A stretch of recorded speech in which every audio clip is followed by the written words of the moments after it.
Hi, ipapaliwanag ko naman sa inyo today kung papaano ang pag-iisip natin makes us anxious or depressed. And the good news is, pwede mong palitan yung pag-iisip mo para yung pakiramdam mo magbago kaagad. At kung papaano, ito yon. Okay. So, but before that, you can talk to me, no? You can talk to me. Kung may bayad ba? Meron. Ang cognitive behavioral therapy may nag send sa akin ng ratings ng rates, no? So siguro sabi niya, ano kaya magkano nga ba talaga ang CBT? So sinend niya sa akin. Sabi niya, mahal pala talaga, no? So meron doong psychology, psychiatry, blah blah blah. Tapos specialized in cognitive behavioral therapy. So nakalagay doon sa kanya 2,500 to 5,000. Ako nga yung therapy ko dati 6,000 per session. So yung kanya 2,500 to 5,000. So ang good news is, ipapa-experience ko sa inyo yon, kaya kayo magsasabi sa akin kung magkano yung kaya ninyo. Kapag fair naman, kasi minsan baka mag-offer kayo sa akin, mas mahal pa yung sinigang na ulam nyo, di ba? Parang medyo unfair sa akin kasi hundreds of thousands yung binayad ko sa pag-aaral ko, no? Tapos yung ibibigay nyo sa akin, mas mahal pa yung sinigang na ulam nyo na sa pinamalengke nyo. So, maging fair lang. Siguro wala namang abogado or doktor na magtatanggap ng, 'di ba? So, the point is, be fair lang kasi magtiis ka muna, wag ka muna mag-milk tea. O wag ka muna mag-Starbucks. Wag ka muna mag-Starbucks siguro ng 5 araw. O, di may pang experience ka na ng CBT. Ganun lang. Ngayon, kung sasabihin mo, akala ko ba tulong? Itong mga videos na to, libre to. Tulong na to. Hindi ko kailangan gawin to eh. Pero ginagawa ko kasi because I want to help people. Now, kung kayo nga gusto niyo matulungan, edi magtulungan tayo. Ang lagay ikaw lang, 'di ba? So the point is, kung meron ka naman, mag-share ka para matulungan ka. Ganun lang ang buhay. So anyways, sige, pwede po niyo kung pwede niyo ma-enjoy, pwede niyo ma-experience sa cognitive behavioral therapy sa akin. Okay, so mabalik tayo. Again, ang problema ng isang taong may anxiety at depression, ang to the extreme nga, wag naman kayo matrigger. Alam naman natin lahat to, dumadating sa punto na nagsusuicide yung mga depressed people. Okay. Kasi may series na ng mga maling thoughts.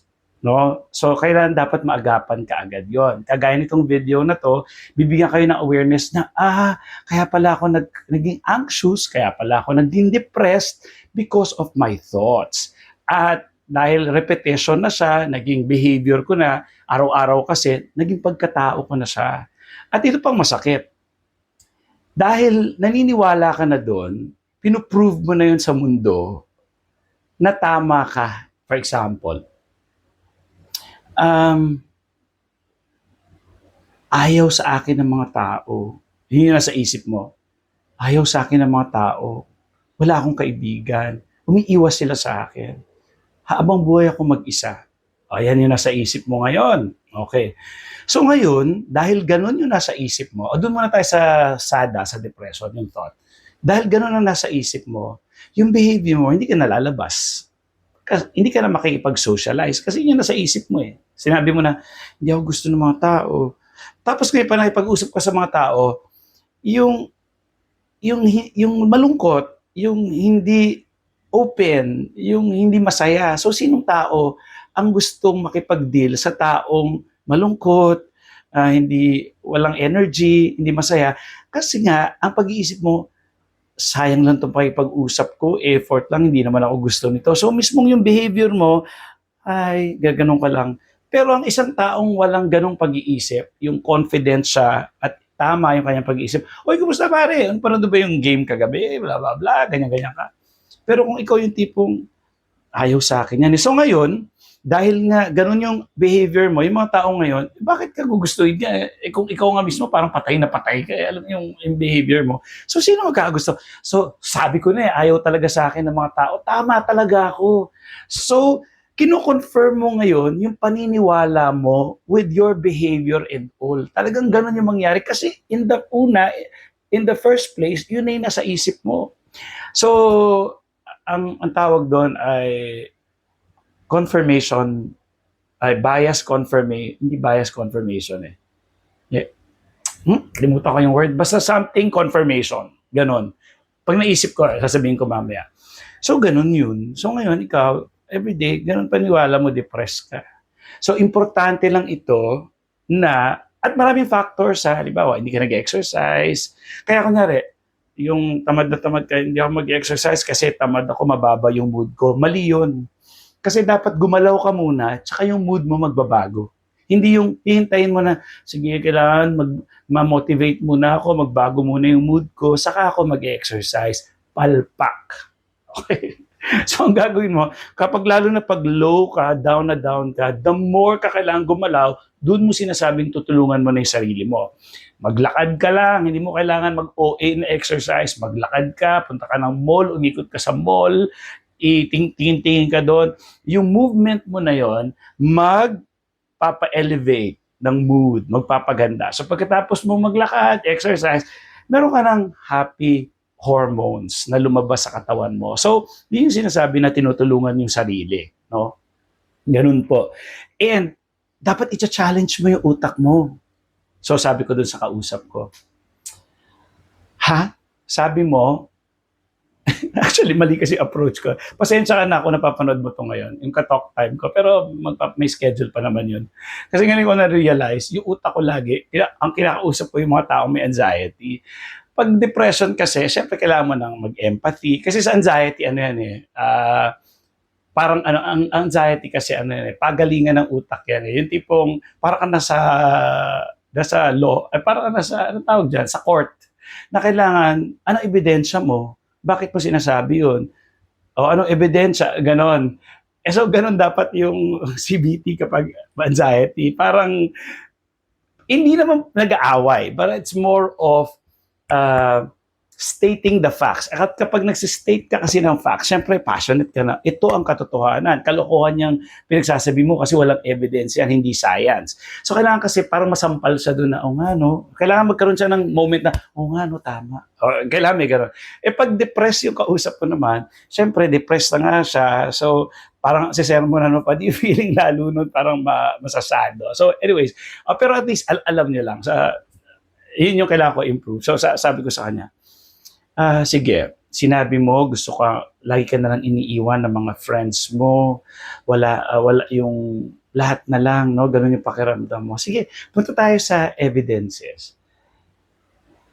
May mga kaibigan ka ba from school hanggang ngayon? Meron. Ilan kayo? 6 kami, ganyan. Yung iba may asawa na, iba nasa Manila. Ganun ba? Oh, by the way, wala akong sinasabing pangalan dito and ano to very common to sa lahat. No? I'm just sharing that story kasi it happened to me. Pero sa milyong-milyon, bilyon-bilyon, hanggang international ako, wala nakakilala ko sino to. Anyways, make sure lang. Baka may maisip nyo na, sinishare na yung, hello, lahat po ganito common itong storya na ito. Okay, so sabi, yun na nga, di sabi niya, nandyan naman, okay, iniwan ka ba nila? Hindi naman, kasi syempre na-busy lang kami, tumanda na, may mga anak na. So may mga reunion, mga ganyan. Meron. Yun naman pala. So iniwan ka. Iba kasi yung naging adult na tayo versus iniwan. Okay. So may high school friends niya ata. May college friends din. Okay. So nandiyan din yung college friends. Oo, ganyan. So sino nang iwan sa'yo? Yung girlfriend niya. So, ito yung problema. Iniwan siya ng girlfriend niya, generalize niya na lahat. Na gusto siyang iwan lahat ng tao. Sino hindi malulungkot? Samantalang isang tao lang and tinanong ko siya, lahat ba na nagbo-boyfriend, girlfriend, they end up marrying each other? Hindi po. Exactly. Hindi. May asawa nga nag-iwalay pa eh. Diba? So, stating the facts. Hindi ikaw ang may palpak dito, but it's more of your thoughts telling yourself na iniiwan ka ng mga tao pero hindi naman totoo. So talagang you'll feel sad. Isa pa, estudyante. Ang bobo-bobo ko talaga, nakakaya sa magulang ko. Bakit? Ano nangyari? Kasi bumagsak ako dun sa isang subject ko. Anong grade mo? Pagsak 75. Talaga? Pagsak mo 75? Okay. Ay, kamusta naman ang science? Kamusta naman ang ibang kurso? Nagpa-flat 1 ako dun. Matataas yung gano'n. Sabi ko, sa isang subject, bumagsak ka, bobo ka na, wala ka ng kwentang tao. Samantalang nagpa-flat 1 ka sa iba. So, antayan, negative bias naman ang tawag dyan. Hindi mo na nakita yung kagandahan ng pagkatao mo. Nakita mo lang yung isang mali, yung isang palpak. So, awareness na parang all or nothing, black or white, walang gray. Hindi ganun ang buhay, no? Kung, kung tatanungin ko pa nga siya I'm sure hindi kabobohan yung ginawa mo. I'm sure kasi nagpa-flat 1 ka sa ibang subjects eh. So may ebidensya ako na hindi ka bobo eh. Anong ginawa mo? Ba't ka bumagsak diyan sa subject na yan? Kasi hindi namin naipasa yung ganito. O yun naman pala. So so sinasabi mo bobo ka na kagad. So maraming factor. So what I'm telling you now is baguhin natin yung pag-iisip natin. Tingnan natin yung ano ba yung katotohanan, ano yung facts. Itcha-challenge nyo at dyan kami magaling. Okay? Lalo na ang cognitive behavioral therapy. Pinapaliwanag sa inyo, isinasaayos yung mga maling pag-iisip. Trained kami to do that. Facts. Hindi ko opinion ha, scientific. Ganon.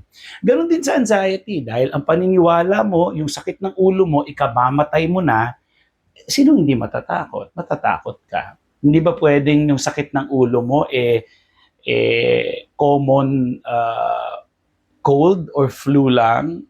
Or pwede bang dehydration lang? Kailangan mo lang ng tubig? Or pagod lang? Hindi ba pwedeng ganun? Bakit kailangan cancer agad? O, punta tayo. Ano ebidensya mo? Sinabi ba ng doktor na may cancer ka? Wala. Lahat ng test ko normal. Bakit nagpapaniwala tayo sa utak nating tatanga-tanga? Wag. So, sinabi ng doktor, wala kang cancer, yan ay dehydration lang, yan ay pagod lang, yan ay kulang lang sa tulog, yan ay gutom lang. Pati gutom, pwede kang sumakit ulo. Anyways, so the point is, babaguhin natin yung pag-iisip, punta tayo sa science, sa facts, and then giginhawa tayo kasi na-realize natin, nga, bobo lang talaga minsan tatanga-tanga lang talaga tong isip ko. Ganon. Okay, so dapat po, ganun. So dapat po diagnose tayo ng doctor. Let's talk, hintayin ko kayo, huwag ka magtiis, pera lang yan. Kahit hindi sa akin, kahit sa ibang therapist, basta may ginagawa ka. Bye.